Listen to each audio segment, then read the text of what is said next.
আসসালামু আলাইকুম। সবাই কেমন আছেন? দেখেন তো ভাইয়েরা, এই যে এই পরিবেশটা কেমন লাগে।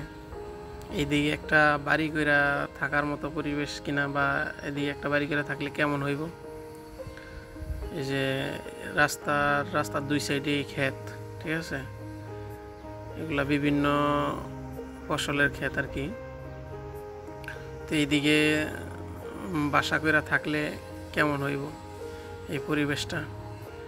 আমার কাছে তো খুবই ভালো লাগে, যে একদম মনোমুগ্ধকর পরিবেশ, খুবই ভালো লাগে এরকম পরিবেশগুলা। কোনো মানুষের হাউকাউ নাই, একদম নিরিবিলি পরিবেশ, খুবই ভালো লাগে আমার কাছে।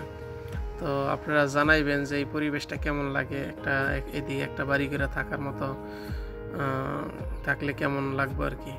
ওই যে দেখেন সাইডে কিছু বাড়িঘর আছে, আর আমরা এখানে আসছিলাম মাছ ধরতে। এই যে সামনে একটা খাল আছে, এই খালের ভিতরে জাল দেওয়া মাছ ধরবো, ঠিক আছে। আর পরিবেশটা আমার খুবই পছন্দ হয়েছে, এর জন্য আপনাদের সাথে শেয়ার করলাম যে আসলে পরিবেশটা কীরকম জানাইবেন। এই যে সামনে যে খালটা, এই খালের ভিতরে জাল দিয়ে মাছ ধরবো, এর জন্য আসছি, ঠিক আছে। তো আজকে এই পর্যন্তই, তো দেখা হইব আবার। আল্লাহ আশা করি। আসসালামু